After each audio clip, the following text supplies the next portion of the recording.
So boom, I got a phone call from a dairy farmer on the weekend saying, hey Khalil, the animals stop eating the TMR. So I got a little bit concerned, as in, why are the animals backing off of the feed? So I've been asking, like, what was there a change in the ingredients? What was fresh? What is missing from the TMR ration? Why the animals will be backing off? So I was heading down to the farm early this morning. He called me and said, hey Khalil, the animals eat up all the TMR. So I'm like, what happened? What was that sudden, shift in dry matter intake or in feed intake?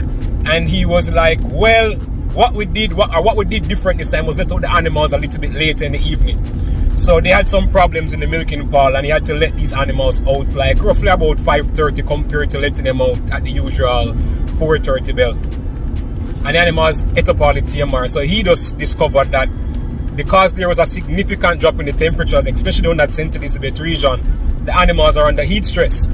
And heat stress definitely causes the animals to reduce feed intake because they're trying to balance their body. They don't homeostasis, trying to keep their body cool.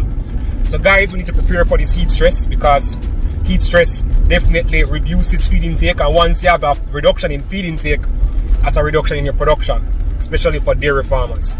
So let us think about how we can provide more shade, more comfort for these animals. As a nutritionist, you can come and I can give a little secret weapon on how is it that we can use some feed formulations to address heat stress conditions. So boom!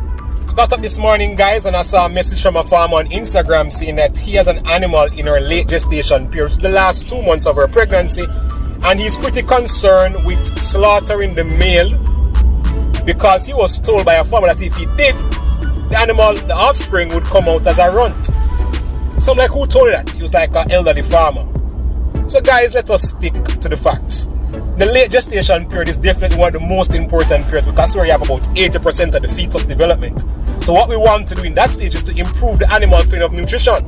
I would normally recommend farmers now to improve the quality of the grass. We could shift them to hay.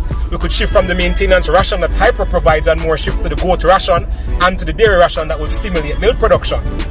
And also make sure that we have minerals and good quality potable water to these animals. But what is also important is to get your vet to check how many animals are on the inside. We might have twins, we might have triplets, and we want to definitely adjust the feeding program based on the amount of offsprings that we see on the inside. So guys, killing the sire for that animal will definitely not affect the quality of offspring. What is important is the nutrition and the animal comfort. So guys, let us stick to the facts. And to our next episode on Chronicles with a Jamaican Farmer. So boom, 4 o'clock this morning I got a call from a farmer.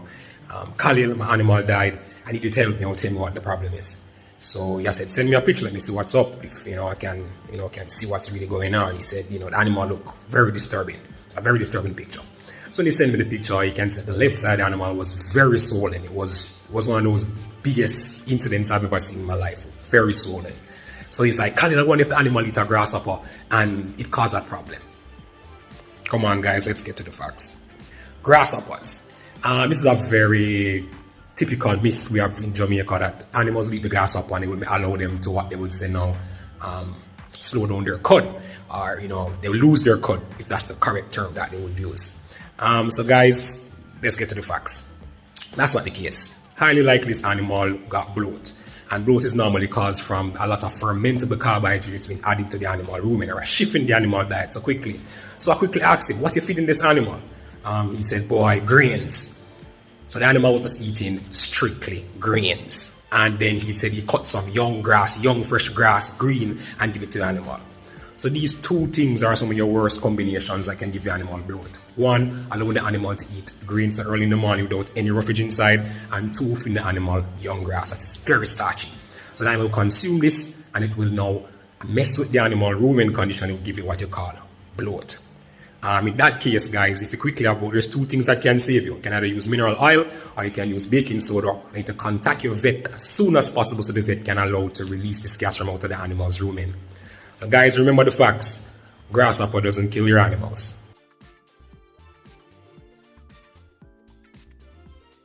So boom, me on my way going to work, I get a phone call from a farmer. Say, boy, Khalil, more you source some sheep royal for me.